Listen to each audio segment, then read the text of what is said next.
Hey everybody, welcome to episode 82, sorry not 82, 92. We're almost to 100.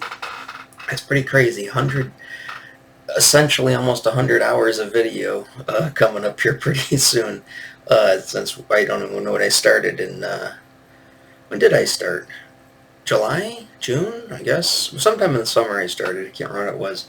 Um, but anyways, today I'm going to talk about another band. It's gonna be a nice tight, concise, whatever mention of them because they've been around for a while. Obviously, another band from the title of the video, but they've been around for a while, and they have. But there's only a certain specific Asia that I like. I'm hyper specific about my Asia. um, So, of course, I'm going to talk about that. And there's only 3 albums of Asia, which they don't have a lot of albums, but they have more than 3. And 3 albums are the only ones that I own, have ever owned, and probably will ever own. Um, uh, I had a couple of things to say, though, right off the bat. One thing is they are a prog rock band. If you've seen the Venture Brothers, I'm not going to cue the stuff up because, like I said, I don't want to play this stuff on the video, but there's a Venture Brothers episode. Just look up Venture Brothers Progressive Rock, and it'll pop up on YouTube, the scene, where Dr. Venture, Dean, which is Dr. Venture's son, one of his sons, he wants to show that he's like showing him the lab, like he gets him a speed suit, he's like trying to like groom him to take over as his successor. And so he goes into one spot in his compound, and he says, "This is the room where the magic happens," or whatever he says. And there's an egg chair, there's a stereo with a turntable, and a milk crate filled with records. And he says, let me tell you about the world of progressive rock." That is so funny on so many levels that I don't know if a lot of people actually get that. Um, you have to know the context of the show. You got to know the context of the humor. You got to know the context of the characters. You got to know the context of prog rock, and then it takes it one further. And he's going through the records to see what to start him out with, and he says, his son pulls up "In the Court of the Crimson King." He's like, "I don't think you're ready to step into the Court of the Crimson King. I'm going to start you off with something a little more easy, like Asia." You don't know how funny that is. That is so funny. Like I said, if you've got the saucer news, if you're in the know, if you're in the inside joke, you'll get why that is so freaking funny. And it's obviously the creators of John Venture Brothers know how funny that is. So it's hard for me to explain it without being here forever. I mean, I haven't really delved into my, the prog rock thing. I mean, I've covered bands and stuff, but the prog rock thing, I mean, it's a Pandora's box. I mean, it would take hours upon it. I mean, there's a documentary on YouTube, I think. I can't remember. It's a British comedian. He's got long hair like me, but balding on the top, and he's hilarious. And he's the host of this progressive rock documentary. It's really informative. And of course, there's the various documentaries about the specific progressive rock bands.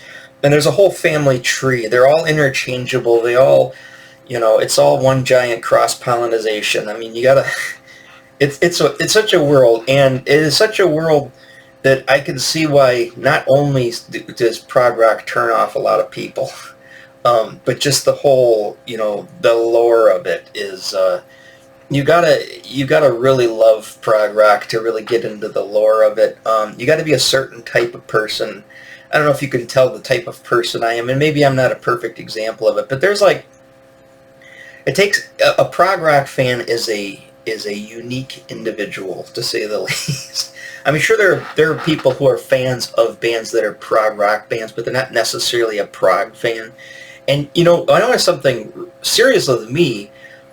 I'm not really a prog rock fan, if you in the classical sense, or or the what do you call it, the literal sense, because I only like a handful of bands, And just because a band's progressive rock doesn't mean I instantly like it. I mean, a good example of that is early Genesis. I'm not a fan of early Genesis. I think it's okay. I mean, no, nothing wrong with it, but I don't. I've never owned albums of it. I never, don't want albums of it. I've never been a big fan of it. I was taken to like a tribute, like a glorified. It's like a little bit more step up than a regular tribute band, but there was a tribute band that my friends took me to, the ones that really like early Genesis. And I mean, I enjoyed the show. It was great. I loved hanging out with my friends and everything, but really at the end of the day, I'm just like, I just don't like this. There's something about it, and I can't put my finger on it, why I don't like early Genesis. I mean, obviously later Genesis in the 80s with Phil Collins and stuff, it's a different animal, but I'm also not a huge fan of King Crimson. And that kind of plays into what I'm going to talk about today, because one of the members of Asia is from King Crimson. Now, Asia is what's considered a supergroup.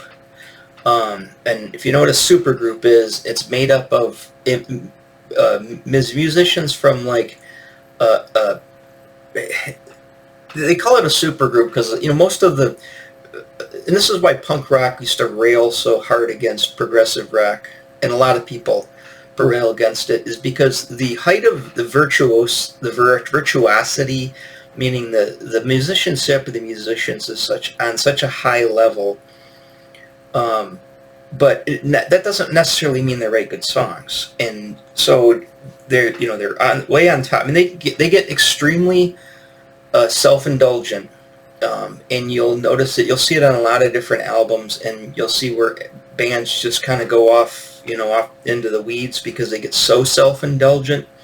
They get very, very pompous and very, Emerson, Lake and Palmer is like a classic example, which also leads into a band that's part of Asia too. How they're very pompous, they're very pretentious, they're British, they're very British. I mean, I know Rush is a prog rock, considered a prog rock band, but they're Canadian prog rock, and they're Canadian, so they really can't be that douchey, because everybody likes Canadians, right? They're very apologetic. Sorry.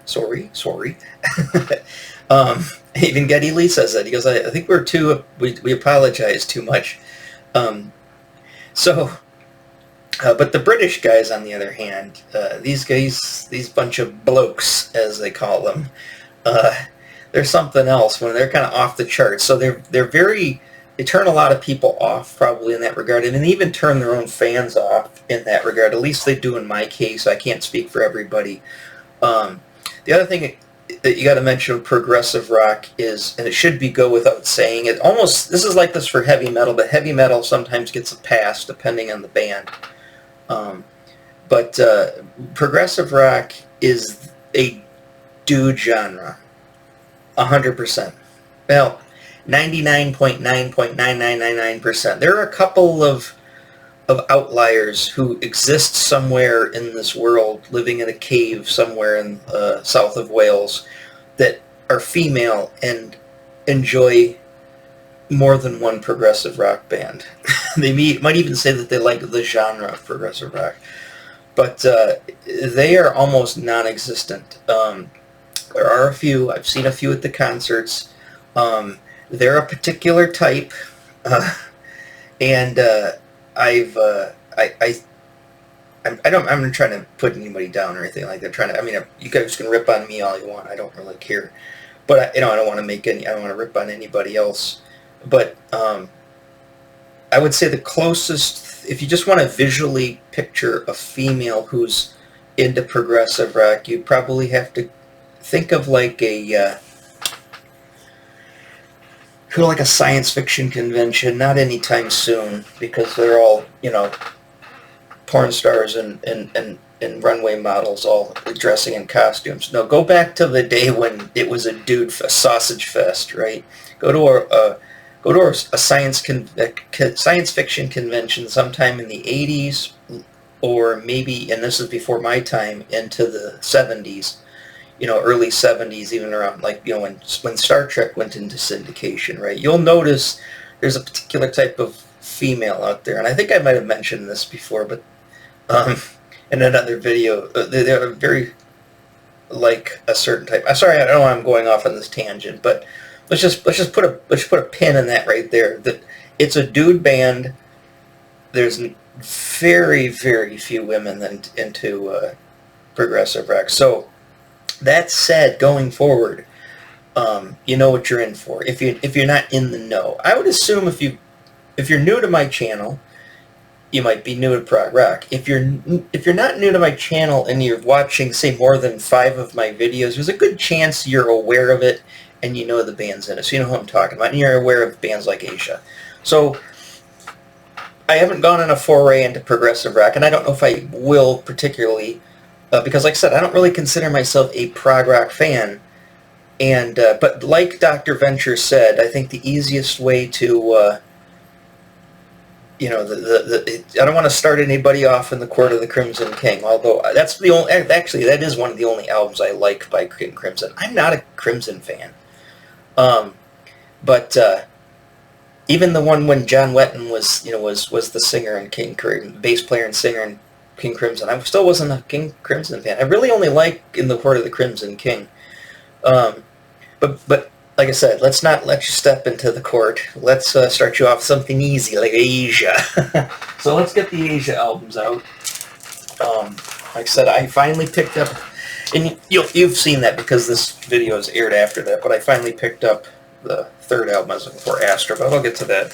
So here's the first album, and of course, it probably, if it does ring a bell, and you don't know the music, you've probably seen this, although it's brief, in the movie 40-Year-Old Virgin. Again, you got to be in the know to know why this is funny. But as soon as I saw that sequence, I was laughing my ass off. How fun! That was like my favorite sequence in the entire movie. I mean, even with the action figures and all those references and stuff, the Asia sequence was the funniest part of that movie because it's so true, and there's so many layers behind why that's funny.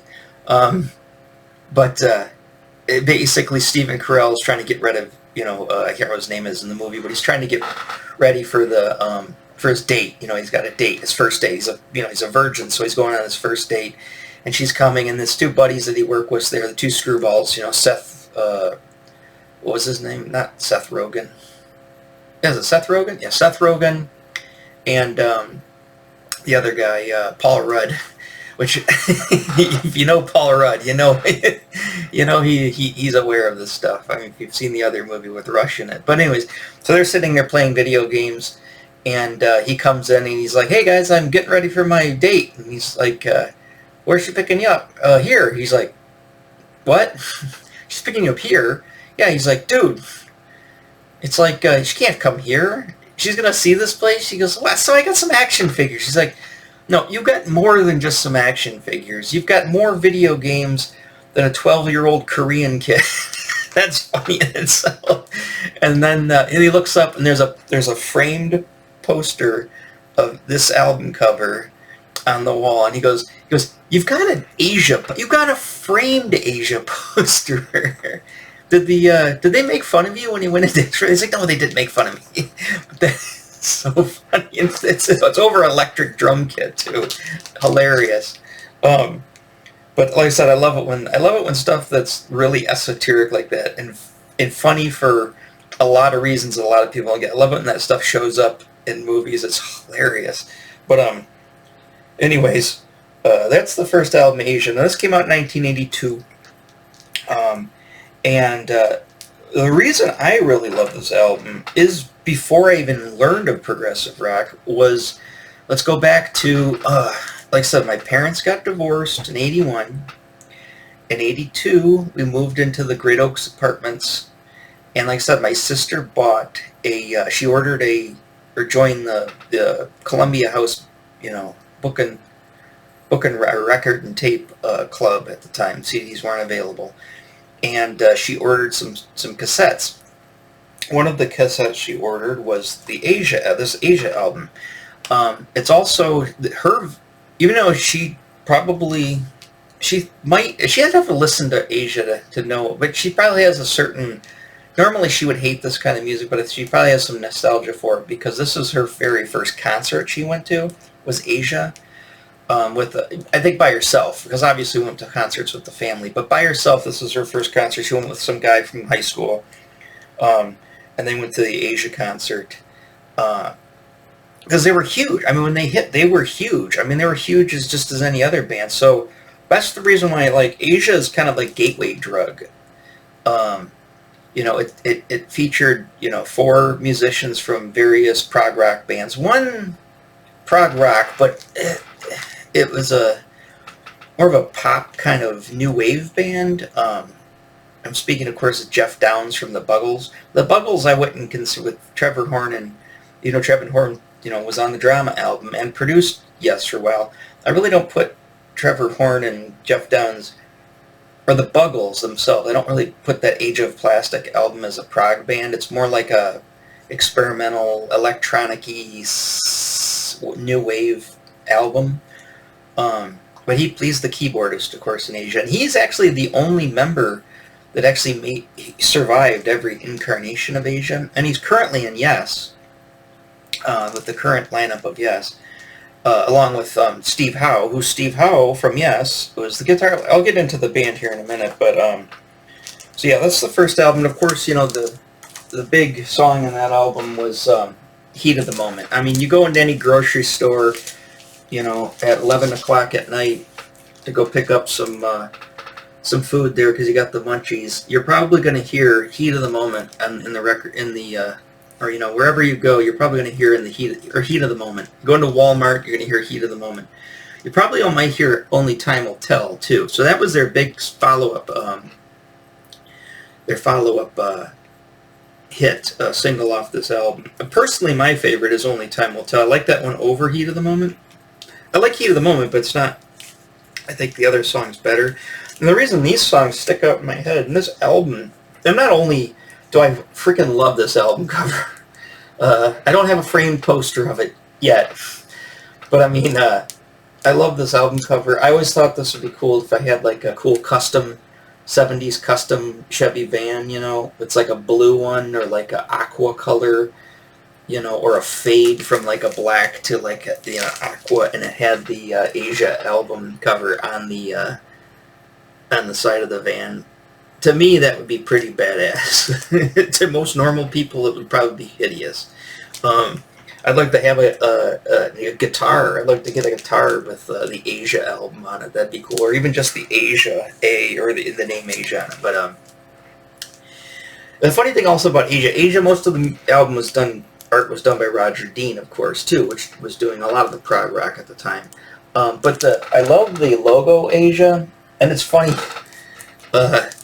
Whenever you see like a band that like is an obscure band or like has a kind of a cult following, or is like when I know they're still around, they're still together. It's like, yeah, a couple of the members are still together, and it's like, yeah, where are they playing? Oh, they're playing like Tokyo, yeah, Budokan, or they're playing in Japan. Oh, right, yeah. Well, here's the flyer, or here's the concert, promotions and stuff, and it's like, blah blah blah band, special guest Asia. It's either Blue Oyster Cult or Asia or Cheap Trick. It's funny. I guess if you think about it, when I'm talking about the A-tier bands, B-tier bands, I guess my favorite bands, for the most part, are the bands that open up for other bands. Cheap Trick, Asia, Blue Oyster Cult. Those are all the opener bands. They've headlined, of course, obviously at certain points, but yeah. So this album came out, like I said, I have fond memories of being at the Great Oaks apartments all summer long in 1982, and being at the pool almost every day that it was warm, or it was nice out, and going to the pool with my sister and bringing the little Jambox radio and playing like Journey, Escape, playing this album. So when I hear Only Time Will Tell, the keyboard part, I can smell chlorine. I can picture the back of the pool area at the Great Oaks Mall and like all the apartments around it. I mean, that's just it's ingrained in my skull. Whenever I see this album cover, hear that music, I just keep thinking, and then I keep thinking, after we're done at the pool, we're gonna, because my mom actually worked there and she didn't need the car. So my sister would take the car. We had a Dodge Dart, an old Dodge Dart at the time, and my sister would drive me up to, and we'd go out to Lakeside Mall, and of course I'd probably buy He-Man figures or something like that, or Star Wars figures or something. So yeah, a lot of fond memories about that album. Um, but again, like I said, it's first album, probably the most popular, obviously. Now they did have a follow-up album, which did have a couple of hits, that were on MTV. Don't Cry, first track on side A, on the Alpha side, for Asia Alpha, not the Beta side. um, Don't Cry, I want to say, I think, is The Heat Goes On, or Open Your Eyes. I can't remember what the other single was on there, but it's a great, this is a great sophomore attempt, and obviously, it's not a sophomore attempt. These guys are seasoned professionals that have played in the biggest prog rock bands, and Buggles, which obviously, the Buggles, their fame with Video Killed the Radio Star.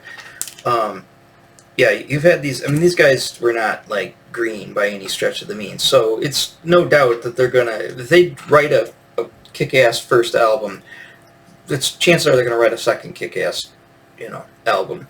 And the thing is, like bands think of like Ghost. This is a good example, like Ghost, or I'm trying to think of another band that kind of went this way. As you get, like I said, all the prog rock long play songs, super crazy solos, very self-indulgent, right? If you were to take all that talent and pool it into like a 4-chord pop song, right, using that, what is it, that 1-5-4 or 1-5-6-4 chord progression. You take a 4-chord pop song, and you take the talent of these type of musicians, and throw them into this, and especially with John Wetton's voice, you're going to get hits, and that's what they did, because they pretty much, these are pop songs. Yes had to totally, retool itself for the 80s, and, with Owner of a Lonely Heart. I don't think King Crimson didn't, even though when they got Adrian Blue, I don't think they retooled themselves as pop heavy as obviously as Yes did. Genesis is a great example. Not my favorite prog band, but Genesis, Gabriel's out of the band, and basically Phil Collins takes the reins of it, and he totally retooled Genesis for pop. And obviously, Genesis, Invisible Touch and all that stuff. That stuff's huge, and then of course his solo album. So some of the bands, that were big in the 70s as these diehard prog bands, they went into the 80s, with that mindset, and they progressed. See, I keep saying this, and I know it's not the textbook, or you go on Wikipedia, it's not the Wikipedia definition of what progressive rock is, right? Theirs isn't wrong, and most people's definition of progressive rock is not wrong. However, my definition of progressive rock, and I probably mentioned this before, is bands that progress, bands that start out one way, and so you can't, to me, a band with one album out, it can't be a progressive rock band because they haven't progressed yet. Give them 10 years. Minimum, give them 10 years. Give them 10 years and at least 3 albums, I would say. Good example of a band that never progressed, for the most part. Asia, certain members left the band, but for the most part, with what's-his-face, Jeff Downs keeping it anchored, they really never progressed. I think that they had that sound, and they've kept it the entire time up until pretty much the end of the band. So I would say, by my definition, this is not a progressive rock band because they never progressed. I think, like I said, I mentioned Ghost. The first album of Ghost, Opus Eponymous, does not sound anything like Impera, which is their latest full album, not the EP from 2022. The band's progressed over time.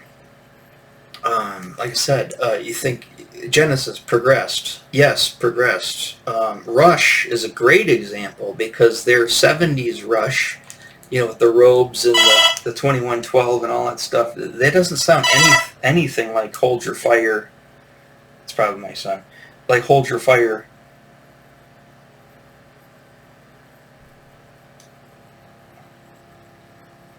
Yep. Um, yeah, it didn't sound anything like Hold Your Fire. So Rush is definitely a great example of a band that's progressed. Um, I don't want to keep listing them all off, but anyway, so I would say Alpha is a great follow. Also, a Roger Dean cover. It's got that. It's A for Asia. Of course, you got to have lots of pyramids in it too. um, but again, Roger Dean creates those landscapes of a world that everybody wants to go to. Everyone wants to put on the headphones. Take your choice of drug, whether it's marijuana or cocaine, whatever. You're probably not gonna take cocaine and listen to this band. I'm just saying is you're gonna take whatever your vice is. For me, it's not really. I don't really have much. It's probably salt and sugar is my two vices. And kick back, put the headphones on, sink into the egg chair, and be transported to the world of Roger Dean. That's kind of the that's always the vibe when you see these covers. And like I said, I can stare at these covers. I mean, these paintings I can stare at forever. And like I said, the thoughts and that's what in Venture Brothers, that was a whole joke, is he's like, gaze into these covers. This is my muse. Because if you want to be inspired, Dean, you gotta listen to progressive rock. And I don't disagree with that. Okay, now Astra final album. I didn't know it existed actually until, again, it's my sister. My sister was dating a guy, and he had a huge tape collection, like an enormous tape collection. I don't know why he sunk all his money into that format, but I mean that was the format of the time. But he sunk a great deal of money into this huge tape collection. And I was going through his tape collection. I was looking for him. I asked him. I said, "Do you have any Asia?" Or no, I didn't ask him. I had those two albums on record at the same time, and I came across this album on cassette. I said, "What's that?" He's like, "Oh, it's Asia Astra." And I go, "I didn't even know this album existed." Because, like I said, I never had this on album. I had the first two albums, but I never even saw this. And this was in high school, and I said, "Oh, what's this?" I mean, I love the cover. I mean, that's one of Roger Dean's best cover paintings, I think. I mean, I like the other two. Of course, obviously the Sea Dragon's really neat, but that's a really cool. I hadn't heard of any of the songs on it, yada, yada, yada. So I started listening to the album. I loved it. In the 90s, I got the CD. I loved it. So when I got back into records, I have to get Astra. I mean, I just have to have it. And so now I got it. Like I said, I found this at the convention that I just went to, where I found the Kiss Alive at. Obviously, just go back and watch the convention video, see. But anyways, it's got great songs on it. However, even though I listened to it for so long, I always just assumed these three albums were the original lineup, and then after this, Steve Howe left, right? That's actually not the case. Steve Howe didn't record this album. Steve Howe is not the guitarist on this album. It's a guy called, he's got a picture here, Mandy Meyer. I see him there. Sorry. Mandy Meyer. That's Carl Palmer on the one side, but the darker-haired guy, the younger-looking guy, it's Mandy Meyer. He's the guitar player on it, and that just shows you how kind of close he kind of, and he doesn't sound like Steve. Nobody sounds like Steve. Steve Howe sounds like only like Steve Howe. However, this guy, I was convinced me for years that it was Steve Howe. I mean, I just never happened to look. I never decided to look. I never had this album. That's probably what it was. I mean, I didn't even have that cassette. I double taped that cassette from his cassette, so I didn't have the jacket. And then when I bought the CD, I think the CD just had like the cover, and that was it. I don't think they even had the lyrics in it, and they didn't have a picture of the band. So I just always assumed it's Steve Howe, because I know that they had the greatest hits after those three albums. And then they came out with Aqua, which not even John Wetton. Nobody's on Aqua except for Jeff Downs. I don't want Aqua. But yeah, he, so I didn't know. I just assumed, maybe Steve Howe was just playing a little different. It's kind of, maybe he's, retooling his sound for, for the times. like, that said, it didn't take anything away from it. I love this album. I mean, you've got John Wetton's voice. You got Countdown to Zero, uh, Love Now Till Eternity. I'm looking at the songs here. After the War, Suspicion, Too Late to Turn. And the thing is, his voice. Like I said, listen to the album. Go on YouTube and listen to these albums. I'm not going to play them for you. Go on there and listen to it. These albums, his voice it's very heavily reverbed and very heavily, it's got this real big sound to it. And every one of the songs, including from the first one, they have this giant, I keep using my arm to show space, this huge sound, and it's just big. It's just a big, full sound. And I would say that's probably a good, that's the prog rock influence, is this giant sound that comes out of the band, and very heavily reverbed. It's the 80s too, so you've got a lot of very gated snare drums and stuff like that. But yeah, it's an amazing album. Like I said, here's what I'm gonna say. Even though I love Steve Howe and I love the first two albums, and I would prefer the full lineup, the original lineup of Asia. At the end of the day, I think this is my favorite Asia album, which is weird. I mean, it's counterintuitive to what I normally thought. But listening to it, all three albums again and again, and now on vinyl again, I gotta say, I still think Asia Astra is my favorite album. It's definitely my favorite cover. So now that I've covered the only three albums I'm gonna get, let's get on to a little bit of the particulars here that I can point out to you on. I've got the Wikipedia page open, and I've got the YouTube Music page open. So let's switch over to that. All right, Wikipedia. And again, if you look over here in history on this side column here, 1981 to 1985, heat of the moment and early success. That's pretty much, well, except for Astra. It says Astra and the breakup, new lineups. Okay, so when they say 81 to 85, they're talking about the first two albums, Asia and Alpha. Astra obviously is the first of the breakups, right? So I would say I'm only concerned about this, the first section, and just to there to Astra, because I believe Aqua is in there, and or maybe it's Aqua's in 91. We'll find out. We'll see what the dates are on Aqua, and they've had a couple of albums since then. And John Wetton's come back, and then of course John Wetton passed away, which really weird though. With John Wetton is, I don't know what was going on like a few years ago, pre-pandemic. I want to say like 2016, 17. I can't remember when it was. Or whenever his death was. Yeah, that was 2018. Yeah, they were on. Oh, in a tour with Journey. Okay, so anyways, John Wetton passed away. Bass player, progressive rock. Chris Squire from Yes passes away. Greg Lake from Remember Lake and Palmer, and even though Carl Palmer has played with Asia, Greg Lake actually, when Wetton, I don't know, for some reason couldn't make it to a show. I think it was a show in Japan. I'm talking about Japan and Asia. Greg Lake filled in, and he sounded great. I mean, he's got a very similar voice, a very big voice. They sound a lot apart.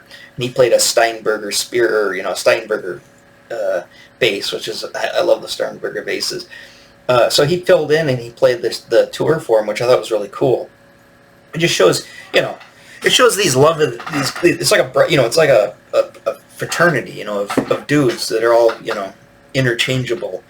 And the thing is, it's a fraternity of dudes, but they all hate each other at the same time. Because, Yes can never stay together because there's so many egos in the band. That's the thing is, like I said, there's a lot of egos with this kind of level of musicianship and this kind of level, of whatever, pretentiousness, right? It's going to breed a lot of hatred towards each other, and there's a lot of, angry people, and that they can't keep these bands together. At the same time, it's still a fraternity of of guys that love and hate each other. I think they love each other, but I don't think they want to work with each other a lot of the times because they just butt heads and disagree all the time. Because they're all, for the most part, they're all alpha alpha, no pun intended, they're all alpha dominant, musicians, and they all have their idea of what they want, and so they're constantly at odds with each other. Um, the I can relate with that.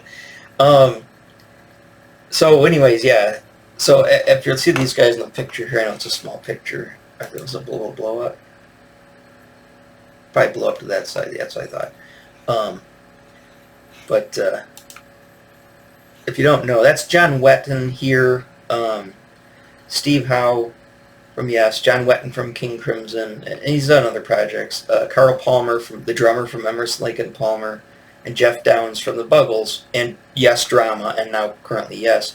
Guitar, keyboards, drums, bass, and vocals. I mean, they all do harmony, background vocals, but he's the main vocalist.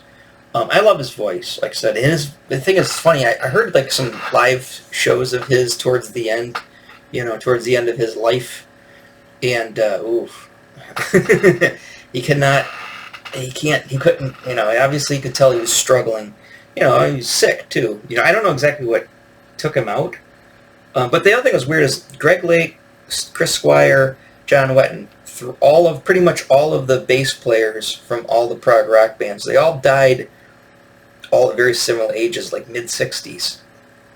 So, which is also weird. It's like, what was going on? How did all of the bass players from all the three big prog rock bands, how did they just up... they're different illnesses, too. I think one was pancreatic cancer, or no, leukemia. I think it was a form, like Chris Squire was like a form of leukemia. I'm not sure what happened to Greg Lake. Like I said, as much as I like these guys, I'm not going to sit there and, I'll look it up, but I'm just like, they're dead. I'm not going to, I got to know why they died. The conspiracy. It's a conspiracy. All-seeing eye. Sorry. Anyways, but yeah, so it says right here, of course, Asia, or English rock supergroup, formed in London, 1981. The most commercially successful lineup was its original, which consisted of 4 members of the different progressive rock bands who had enjoyed great success in the 70s. Lead vocalist and bassist John Wetton from King Crimson and UK, which UK is actually another supergroup. Guitarist Steve Howe from Yes. Keyboardist Jeff Downs from Yes and the Buggles. And drummer Carl Palmer from Emerson, Lake and Palmer, obviously. And then when he was in the band, they had Emerson, Lake and Powell at the time. I've got the album over there. Or actually, I might have given it to my son with Touch and Go on it. But anyways, yeah. Their debut album, Asia, released in 1982, remains their best-selling album and went to number 1 in several countries. Billboard listed it as the top album in the U.S. in 1982. So that's how... they're Taylor brings up Taylor Swift. That's how popular these guys were. They were Taylor Swift. Journey just came out with, I think Journey Escape was the best album of 81, I say. But the thing is, if I'm not mistaken, Michael Jackson's Thriller came out in 82. And they're considering top album in the United States in 1982 over Thriller. So... they might seem obscure. You might look at this and go, who the hell are these guys, right? But you got to realize how big they were at that time, and how big that album was. Heat of the Moment remains their top charting song, best known song. Reached the top 40 in over a dozen markets. Peaked at number 4 in the U.S. on the Billboard's Hot 100 and hit number 1 on the Billboard Mainstream Rock chart. So, giant. Massive.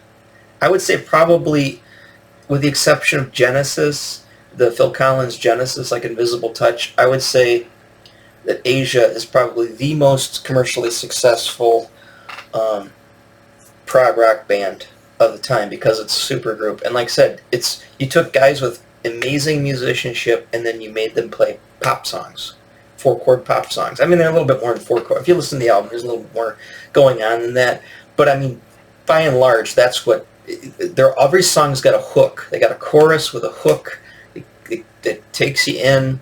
It's catchy. It's an earworm. It gets in your head. Heat of the Moment. That's a good example. And yeah, you can't deny them. uh, what their contribution to music. Band underwent multiple lineup changes, blah blah blah. Like I said, at this point, this is when I personally I mean, maybe I'm not a true fan. If a true fan would like everything that Asia does, I don't like everything Asia does. And like I said, and I think my favorite album is Astra, which is the third album without Steve Howe. And you would think, oh, well, maybe that's like a good example, like Return of the Jedi, right? It's like I feel like that was my Star Wars, even though Star Wars was my Star Wars. But Empire, like I said, just because the family was in crisis at that time, so I would consider, by '83 we kind of started to rebound a little bit, or at least I blocked most of it out of my head, and Return of the Jedi became my Star Wars.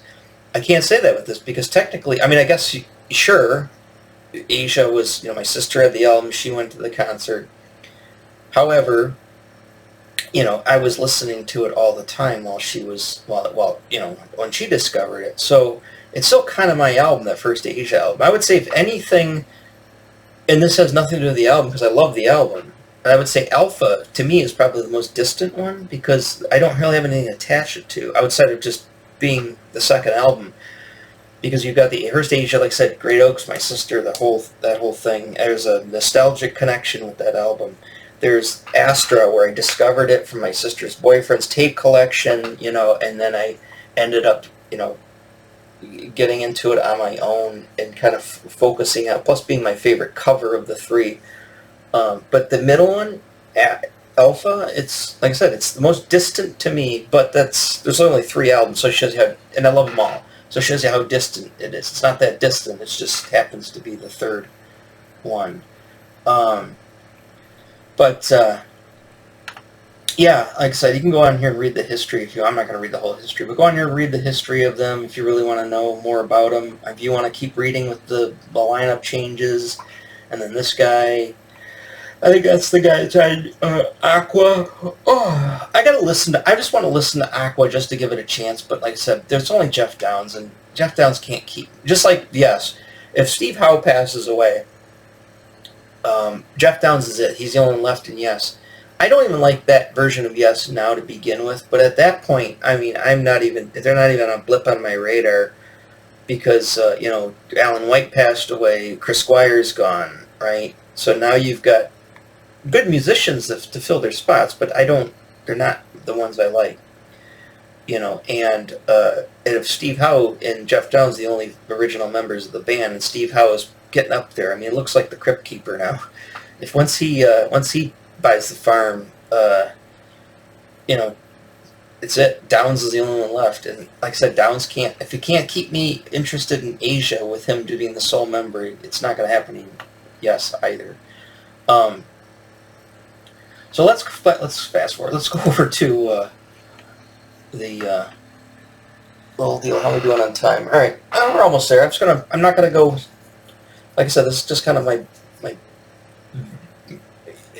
At some point I'll probably do deep dives on the albums, but for now I'm not going to do that. This is just kind of my just like I did my Rush video or my Kiss video. This is my Asia video. I've still not yet done a Yes video. Like I said, Yes is a hard one to do, I find. So eventually I'll end up doing a Yes one. I did the Cheap Trick one as well, yeah.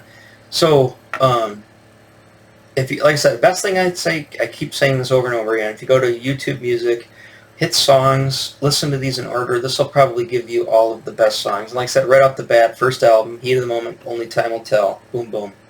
Don't Cry. Oh, Soul Survivor was the other. No, not Soul Survivor. It's off of. This is Show All. Soul Survivor is off the first album.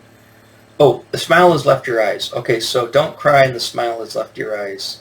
Didn't I say that earlier? Those are the big hits off that album. Off of Astra, Go, obviously, is a big one. And then Voice of America, Too Late, and Hard on Me. They're a little bit farther down there, but, and I think Aqua does have one up there, though. Who Will Stop the Rain? I'll have to check out Aqua. So let's look at the albums here. Hit more. There's going to be a ton of greatest hits and all, and like live ones, too, so it's kind of hard to sift through them. But if you look here, 1982, the first album. 1983, Alpha, which is also the same year as Jedi. I guess I was just had my head too buried in Jedi. Jedi Masters of the Universe and Dungeons and Dragons to look up and see the giant pyramid. And then we've got Astra. Astra's 85, so 84, no album, like I said, and then Steve Howe leaves, and then boom, we get Astra. Not that far after that, though, Steve Howe jumps in, does Anderson, Buford, Wakeman, and Howe. I think that was 89. So it's 4 years later. I don't know what Steve Howe was doing between Asia, Alpha, and AWBH. I don't know what he was doing. I had an old solo album from the 70s. I don't know what he was doing. I might have just been taking a break, too, Made that Asia money. Already made Yes money, so what the heck? Let's take some time and play your 9,000 guitars. Yeah, Astra 85. So then you had this Then and Now, which was the greatest hits. That's 1990. I remember that because it came out when I was in high school, and I thought it was a new album. I went to Camelot Records at Meadowbrook Mall when I was in high school in 1990, and I was like, oh, Asia's got a new album out. And then I look at it and I go, oh, look at that. They got like the bird from that. They got the Sea Dragon. They got the chick robot thingy from. And then I look over in the back. I'm like, oh, this is just the greatest hits. I think I had a cassette. I think I did buy a cassette right around that time. I found it cheapo. Like it went down to like $3 or something. Bought it. Oh no, I bought it at Meyer, and they had a record and tape department. Or CDs and tapes too, and they had it on cassette for like $3. I bought it there. So 92 is Aqua. Like I said, I don't know the album. I should just listen to it and just hear what it is. It's not a Roger Dean album cover. It's a Rodney Matthews, which he's also a huge fantasy illustrator and known for doing a lot of album covers. Does a lot of Hawkwind stuff. Did Stormwatch by Jethro Tull. He did a bunch of Elric stuff, so Hawkwind again. Rodney Matthews was, I said, I need to rebuy them, but they're kind of pricey on thrift books. But there was a company called Paper Tiger, and I always think of Paper Tiger of Pantang. It was this Paper Tiger publisher, I think it was in the UK, and they put out these like coffee table books that were like these 12-inch books, full color, soft covers, about yay thick. And it was just compiled all of their art, and there was some behind-the-scenes stuff, some side, sidebars and stuff with some information. You could read the book too, and it would go all over the classic stuff, and they'd say like what album it was created, and they'd talk about each piece. They have a Roger Dean one called Views, which goes for about $35, $40 on thrift books for even just an acceptable copy. I'm holding out for a good, but who knows what that's going to cost.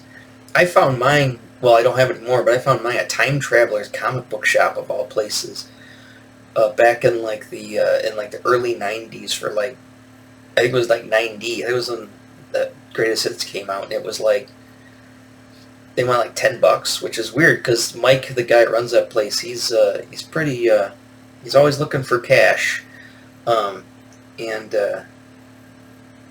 he probably just didn't know what he had. And I don't know why they would have that book at a comic book shop. Maybe just because of the artwork. But I bought it there, and it was great condition. I don't know what happened to it. And I also had the Rodney Matthews book. I bought it at Classic Books down in Woodward.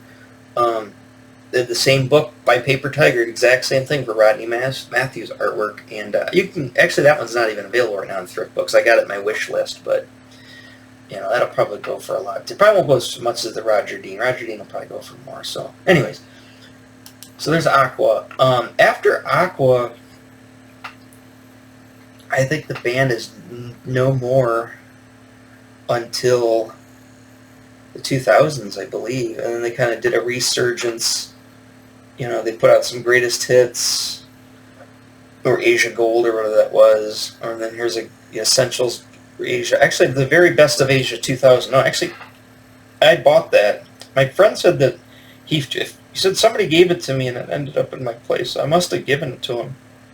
But I had bought that a while ago. The best of the It's called Heat of the Moment, The Very Best of Asia. I bought that in 2000, year 2000, on CD.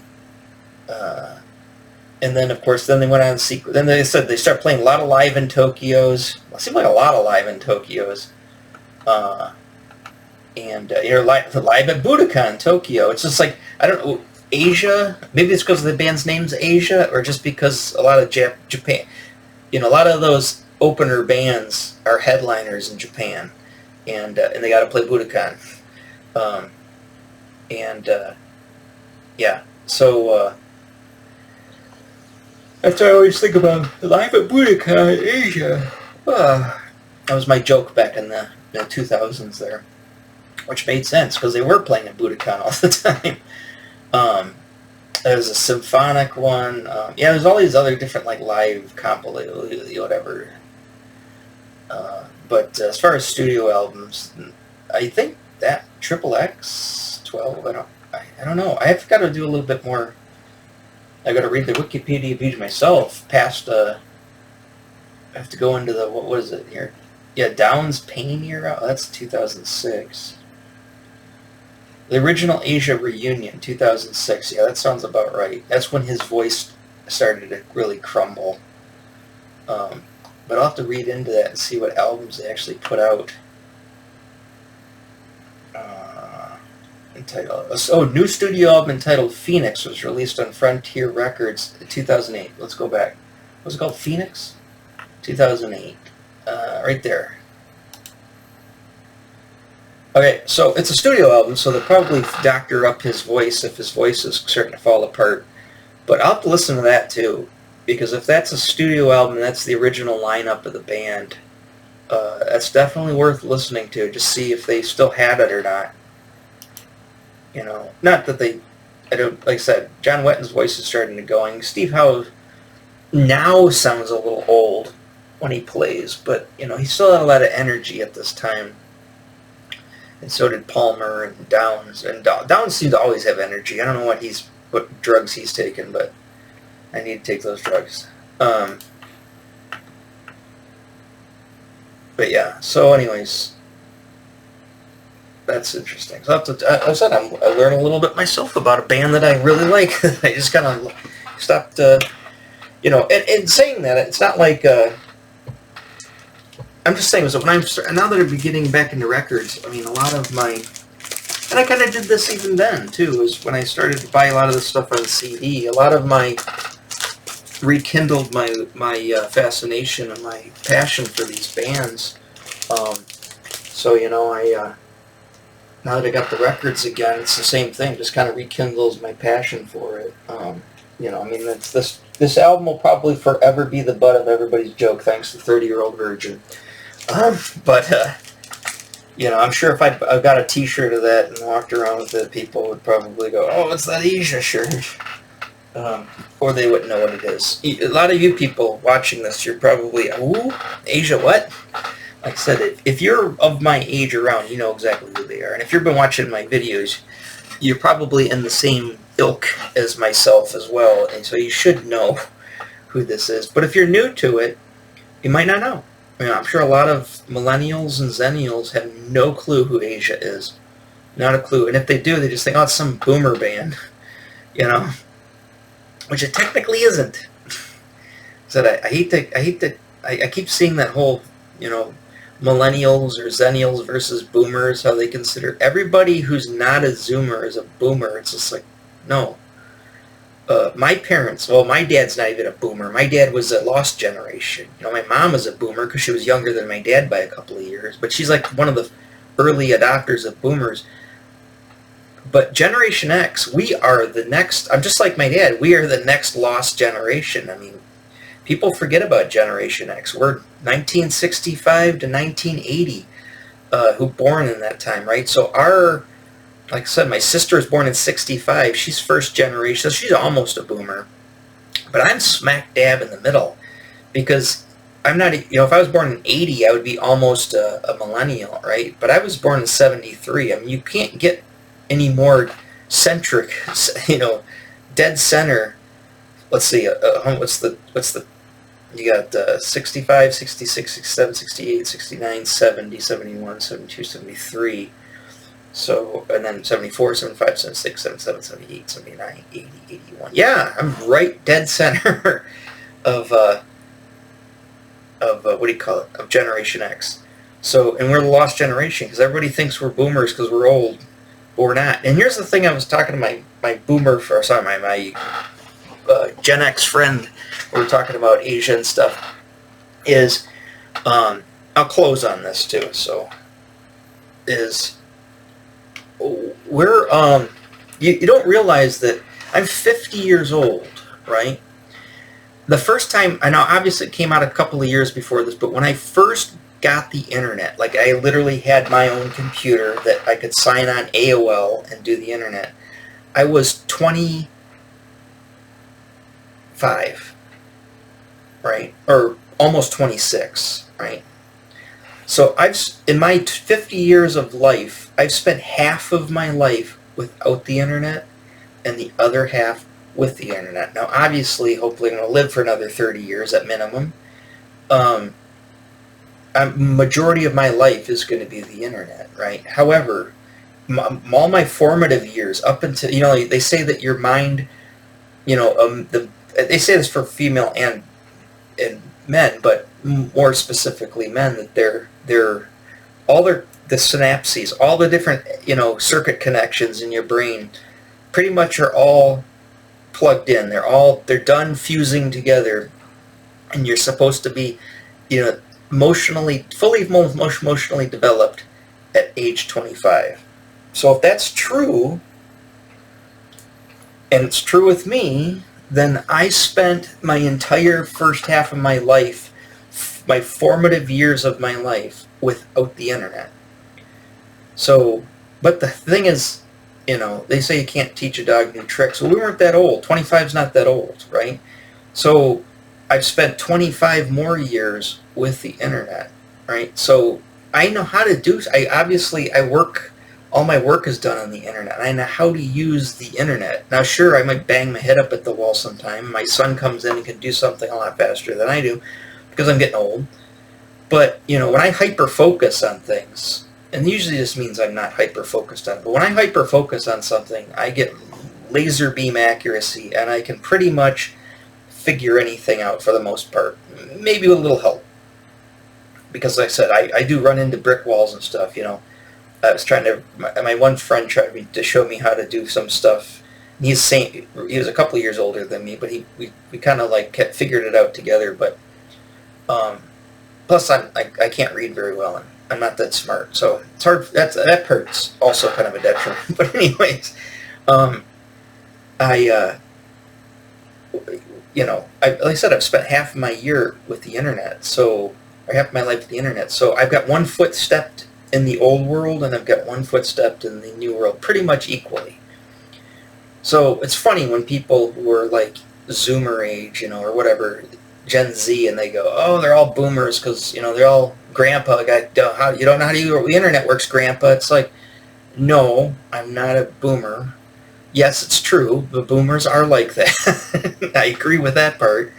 But I've spent 20, and if you're only 25 years old, dude, I've spent just as many years of my life on the internet as you have, right?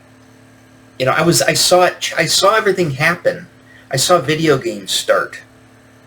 I saw VCRs. I've seen cable all of the modern things that we have today. Of course, nobody really listens to cable, but all of the modern stuff that you see today that's considered modern, right? I've seen it all start.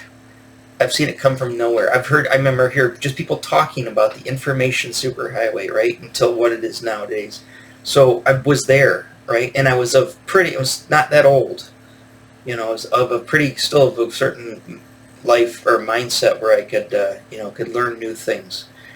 Today, at 50, I don't know. Not very good at learning new things at 50. Like I said, now is the hopefully slow, hopefully not quick, slow decline of my the rest of my life. Like I said, if I'm lucky, and hopefully I'm lucky, I'll have another 30 years on the planet, right? What I'm going to do with those 30 years, I'm probably going to continue to do what I do.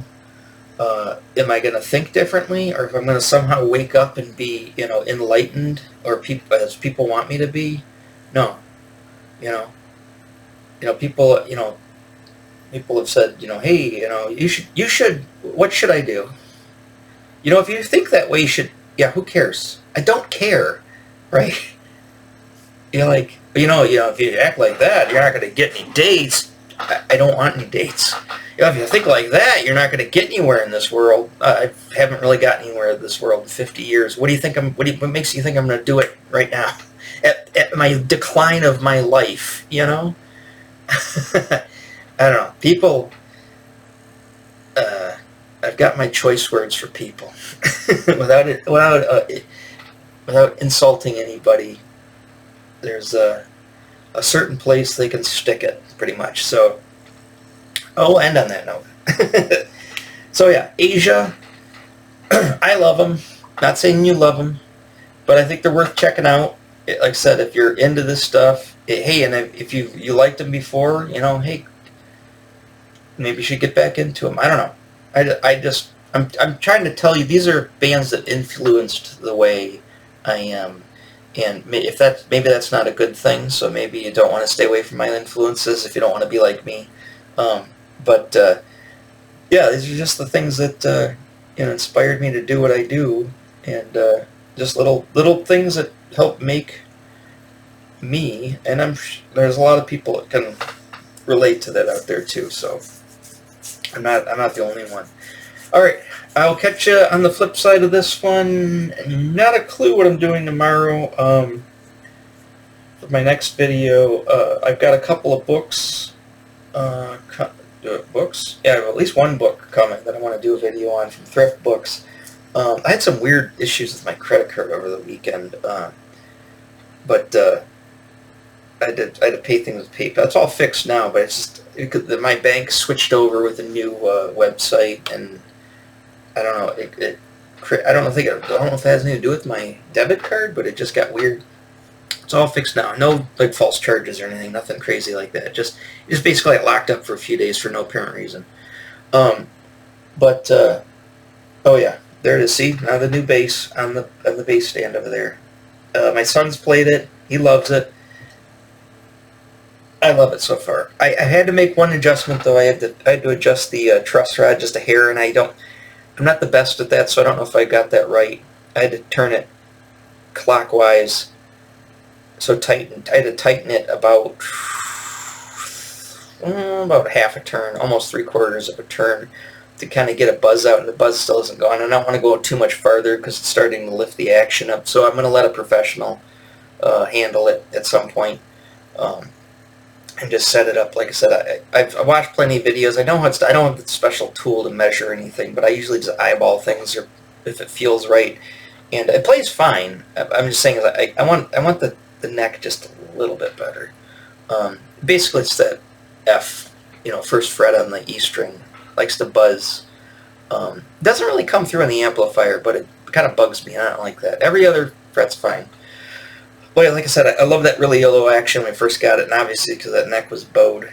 But now that I'm bowing the neck back a little bit, it's starting to raise the action up, and I gotta, you gotta adjust the action down here. And like I said, I don't want to throw the intonation out too much because it had perfect intonation. So this is what I do. I monkey with stuff. I tinker with stuff. If I fuck it up, I just buy another one.